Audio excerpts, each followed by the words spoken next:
Hello, you wonderful people, and welcome to another episode of Crime Centric. This being a show where I talk about crime dramas that I watch. For today's episode, I'm going to talk about the latest episode of The Blacklist. A lot of interesting things went down in this episode, so let's break it down.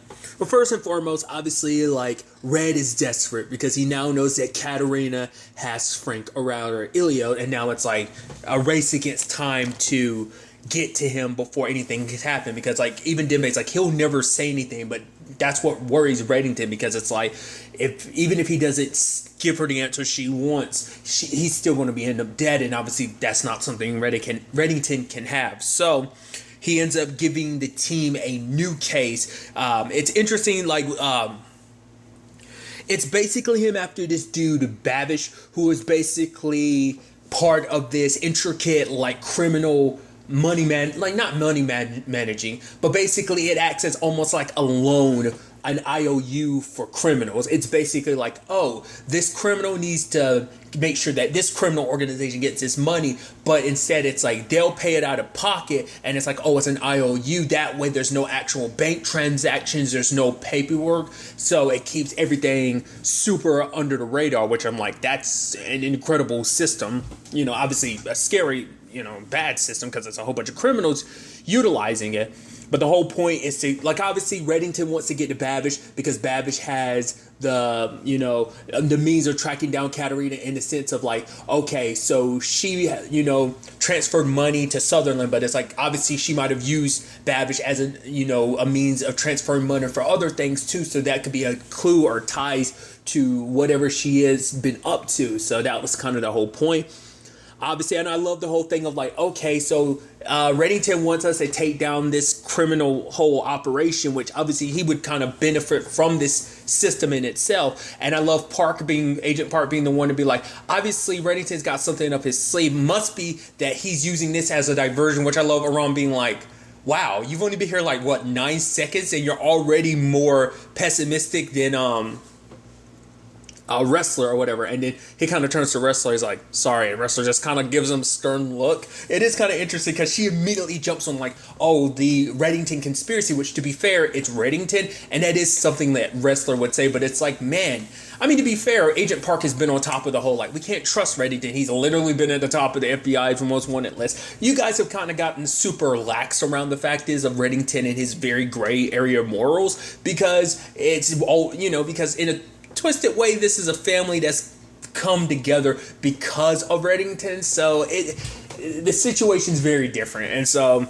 obviously I love the whole situation, and they're going to Babish, and lo and behold, who's there sitting there waiting to talk to him? Reddington. Part of me was wondering, I was wait, did you set this whole deal up in the first place? Because I figured that obviously the whole point was to be in a situation where he rescues Babish, and I'm I'm here to save you. But I thought even the loan that was kind of set in motion of it's some crime syndicate was paying off, and extract a team to kind of extract people. We'll get to that soon enough. But I was thinking Reddington set that all in motion so he could get Babish where he is, and it's oh no, the FBI's here, let me rescue you. But it's no, it just happened to be a happy coincidence that he took advantage of it, and it's oh, look, the FBI's here, look at me, wow, I'm here to rescue you. I love that. And everyone else is what the hell is he doing? And so, yeah, that was really interesting. And I even love when the explanation comes up later on. Reddington's well, the fact of the matter is, I'll give you a clue. I did like the fact is, if I'm not mistaken, he paid Babish with his own money, didn't he? Because you're thinking I guess in Babish's mind, he thinks the FBI picked up the money, but someone on roller skates grabbed it. I'm pretty sure that's what it was. And they were counting the money and everything. So Babish didn't even realize he was literally paid with his own money that he was using to facilitate the deal and everything. And I just thought that was kind of fascinating. And it's it's kind of a slight little Reddington middle finger to him to a certain extent. Not really, but it was just I just thought that was kind of pretty sly and badass, on a criminal level, just paying someone with their own money. That's pretty incredible. But Reddington was like, yeah, I'll give you a lead on what it was that Babish was already in the middle of doing. Obviously, something's going on here. That's all I can do. I needed to do this to rescue a friend of mine. What friend? Doesn't matter. Those details aren't important. And did so. So I love him being like, yeah. Well, he made some reference to, like, words I heard from my third executioner about the silence and stuff like that, because no one was saying anything on the other line. He's like, well, I'll talk to you guys later, essentially. And then Parker's like, what the hell do we do with that? What was that supposed to mean? It's like, you heard him, his third executioner. And then, like, Cooper's like, don't worry about it.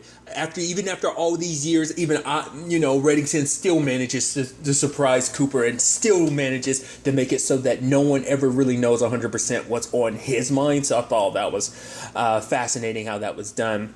It was really interesting what ended up happening, though. We ended up finding out, like, okay, so it's like, this organization went through all this trouble to get one of their agents out, like one of the members of the syndicate who had been arrested. Like, everyone else had already gone to jail, but this one particular person was in the hospital and everything. I was like, huh. And even Reddington was like, it didn't make any sense, because it's not like this person, if this was to make sure they wouldn't talk, you'd wait to see if they actually took the plea deal first. Because, like, going in guns blazing like this, like, literally killing cops in the process, it's like, you don't do that unless you're absolutely desperate. And then it clicks in Liz's mind and, like, what this is all about, because it turns out the guy they came to extract is an undercover DEA agent, that he's basically, as the guy says later on, the linchpin to this whole case. So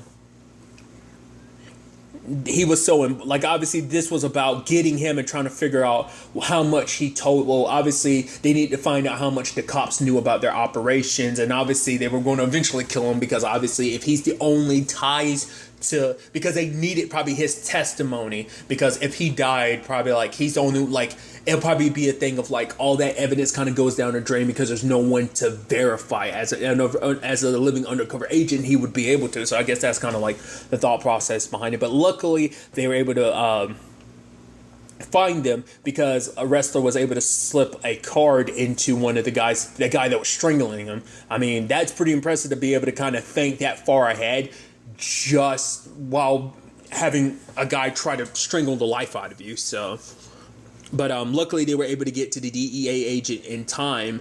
And obviously, Cooper's like, oh, look at this, it's a win, because the fact of the matter is we're taking down this large-scale operation. But at the same time, for Park, it's like, the fact is, this whole situation got her worried, because it's like, the fact is, she looks at Reddington's situation as not, he's some criminal taking advantage of it. It's like, no. The fact is, she can smell the reek of desperation in Reddington's move. Like, whatever this whole situation is, she's like, it's much bigger than just his friend being kidnapped, because whatever it is, it's got Reddington scared. And she's like, I'm just hoping that whatever this big thing is that Reddington's dealing with doesn't come to our doorstep. Sadly, this thing that's at Reddington's doorstep has already been at your doorstep this entire time. You just never realized it. Been a lot closer to home than Liz, and obviously she's slowly in the process of figuring it out, because I guess just because kids process things that they can't quite understand or comprehend in different ways. The moment Agnes started drawing, like, it looked like she was drawing a park, I'm like, she's going to draw a dead. Is she going to draw something tied down? I was like, oh, maybe not, because it's just her drawing. And she seemed like she was normal, but I guess it's like kids subconsciously don't realize, like, they know something's off and it kind of sticks in their mind, but they don't know necessarily that it's wrong. But she draws the dead body and everything, and Beth was calling, Liz up of like, oh yeah, it looks like she's drawing a dead body. And Liz had to, what, it was probably from some movie I was watching or something that she caught me watching. Yeah. And then it's like, okay. And so Liz confronts Agnes about it. Agnes was super reluctant to say anything, because Katerina made her promise not to say anything, but she does. And she visits Katerina, obviously not knowing it's Katerina. And I love Katerina is a smooth operator. It's kind of a little asshole-ish too, that the fact is that you try to make your daughter second guess her own parenting. Basically being like, well, the fact of the matter is, I've seen the people outside your gun. I know you're an FBI agent. The fact of the matter is, I don't think a normal person would have pieced that together. That should have been a sign to, I don't know, I don't feel like a normal person would have just assumed all that you were an FBI agent and stuff like that. You made the point that, like, oh, you're under, like, you could have been like, oh, I'm under, like, because I think a normal person would have been like, oh, you're under protection. Noticing you have a gun and stuff like that, I don't feel like that's something that a normal person would have noticed. That takes a person with some training and an eye for detail. But, maybe that's just me kind of getting too caught up in it because I know it's Katarina, but Liz doesn't. So maybe that's what I'm getting too caught up on. So maybe any normal person could, but I just feel like those details were a little too detailed for, I feel like, a regular person to know, but I could be wrong. Nevertheless, obviously but it was like her being like, oh, the fact is maybe subconsciously, she knows what you do for a job, and it's like, yeah, we talk about it, and Katarina's like, and that's my point. The fact is maybe subconsciously she's just trying to say something on that fact, which is kind of like it almost, because Katarina's like, no, I'm not trying to attack you or Agnes, because they say like, oh, she has such a vivid imagination. It's like, man, Katarina, you are twisting this super good. But obviously Liz, being who she is, she couldn't quite let it go. So she goes to the park, and I think she looked at the water. I think there's a part of her brain that was like, am I thinking that they dumped the body in the water? Liz, I think she's probably thinking like, my FBI brain is going into overdrive. But then she goes, wipe some mud off in the bathroom, and she sees a cracked mirror, blood, and some hair sticking out. And it's like, what Agnes saw was real. And the fact of the matter is, Katarina, is lying to her. So it's like, okay, so she knows something's up there. So slowly but surely that facade that she's created is going to come crumbling down, because she made the mistake of wanting to get close to her daughter. But I think you can almost make the argument, there was underestimation on many different sides. She feels like Reddington underestimated her, but I think she underestimated Liz's capabilities of figuring this thing out, because I guess the scene wasn't as clean as she thought it would be. And I'm wondering, is Liz secretly going to have that park water drained to see if there's a body there or not? I mean, they might not have thrown the water in the body. The body in the water. They would have had to come back later. I wonder how they did manage to get that body out of there. Either they did it themselves and disposed it somewhere else, but I feel like that'd be the easiest way. Just dump the body in the water when no one's looking. And no one would be able to necessarily correlate anything. I don't know if there's any cameras in that park or not. Maybe that'll be something Liz looks into the next episode. But it's like, ooh, things are getting dangerously interesting on that front. Which we also have another angle to this whole situation, which is everything with Frank, aka Ilios.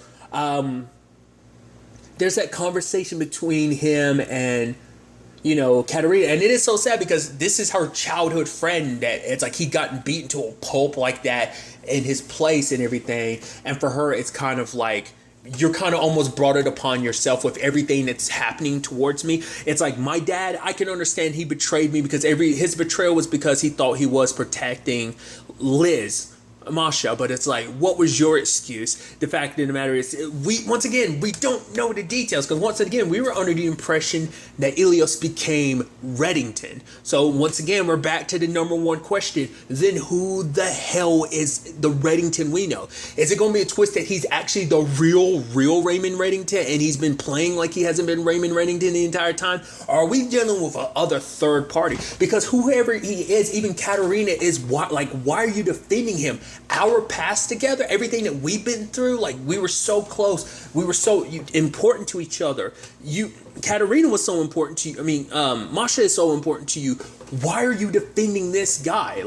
Is it out of loyalty? Is it out of love? I'd say that because loyalty can be separated from love, but it could also be a combination of the two. I'm so curious to find out what that is. Hell, showing you his dedication, Ilios was willing to kill himself, and that's what devastates her, because it's like, why would you even do something like this for him of all people? Why would you do this to me? And it seems she's bringing in an expert who deals with memories, which we know that's been something that's kind of dabbled with over the course of this show, because obviously Liz was missing memories, the memories of the night she shot her dad, because of everything that went down, the house on fire and everything. Those memories were never 100% there. They were kind of wiped away, and she's, so that had, I guess, basically, because even the dude that's working with Katarina, it's the fact of the matter is, why are you doing something as crazy as this, trying to, work, get info out of Ilios's head like this? Because for her, it's even if he ends up dying because of this, I don't care. At the very least, I can say I tried everything, even if it ends up failing. She's that desperate, because whatever this is, because that's the thing of I need you to tell me about this protocol that's coming after me, but he won't, because I guess whatever it is that's coming after her, involves some secret that they can't reveal. That's when I'm like, what is so secretive that you can't say anything about what could potentially help lead to saving Katarina? I would ultimately think if it was anything, it'd be something connected to Liz. Like, they would never do anything that would save Katarina's life if it meant putting Liz's life in danger. Not unless we end up finding out some twisted shit like Katarina doesn't have all the memories that she had, like not unless there's some stuff missing from her memories as well that she just doesn't realize or something like that. I have no idea. Like I said, there's so much to this story we don't know of what went down between Dom, Ilios, and Katarina all those years ago, and where Reddington fits in all of this. Well, OG, the real Raymond Reddington, and our possible real Reddington, or still imposter Reddington, whoever the hell he really is. So there's that. And there's also this other side of the episode, which obviously he got some information from Babish about some people who are relocators, and obviously he brings this information to Glenn, but Glenn is, Glenn and Reddington have that back and forth of like, he's like, oh, I've got to work on this stuff, got to get Sherbert, blah, blah, blah, blah. He's got his own plans. Reddington's like, all right, find this information for me. He comes back later on and is like, no, you need to find this information for me. He's like, oh, this is serious. This is important to you. It's like, oh, it's your friend that's in danger. Then Reddington comes a third time and he's like, and we saw a side of Reddington we've never seen with Glenn. And I love him even stating the fact, he's like, we normally have this back and forth, and I usually tolerate it, but I am not messing around. The fact of the matter is, you need to find this information. You are a finder. That's what you do to me. If despite all our history, I will end this right here, right now if I have to. If anything happens to my friend because you couldn't find him, I'm like, whoa. Reddington has never been like this with Glenn, ever. And no matter how obviously Reddington's been annoyed with him. He even said so, but it's like he's never gotten this upset at Glenn. That once again proves his desperation. I just thought that was a beautiful thing, and you can tell even Glenn was kind of shook because it's like, he's never felt like, oh, like Reddington would never do anything to me. It's kind of our thing. We joke, yeah. I mean, to be fair, he did kind of screw you up last season because he was literally the reason why you almost got killed. So, yeah. I mean, which Reddington kind of forgave him. It's like, yeah, despite all that, we're good. But this shows you how important this is, how important Ilios is. So, I did like the fact that he does apologize later on. Glenn acts like nothing's wrong, but I'm like, that's going to turn into something later. I don't know. Either like Glenn's going to act like he's not hurt and then going to be extremely hurt and be like, I'm fucking with you, Reddington. Or it's going to be a real big deal. Like, I don't know. He made that joke at the end. You know me, I always bet on red, haha. But I guess maybe he kind of let it slide because he knew how important this was to Reddington. But I'm like, I don't know, man. I get the inkling like that's going to turn into something later on. I was almost hoping this would directly lead. It's like, oh, the relocators. I thought it would directly lead to like, oh, they look at the address and be like, oh my God, whatever it was, this all happened at the apartment near Liz's. We got it. I thought that's where it was going to lead, but it totally didn't. But holy shit. A lot of crazy stuff, dude. I'm so interested to see where ultimately this ends up all taking us going forward in the next episode. Like maybe when we're diving into Ilios's memories, that's when we really get to find out what happened. Obviously, Reddington's desperation to find Ilios, whatever it is that, Katarina's trying to get out of his head, whatever secrets that these two have that's buried so deeply. Like I said, Agent Park was like, I hope this doesn't come to our front door. But like I said, it's already there. And I think it's going to get so much worse before it gets better. So I am very, very excited to see where all this ends up taking us going forward. But really, that's all I'm going to talk about. Until the next time we meet, be happy, be safe, live life to the fullest, and enjoy it. Good day and goodbye.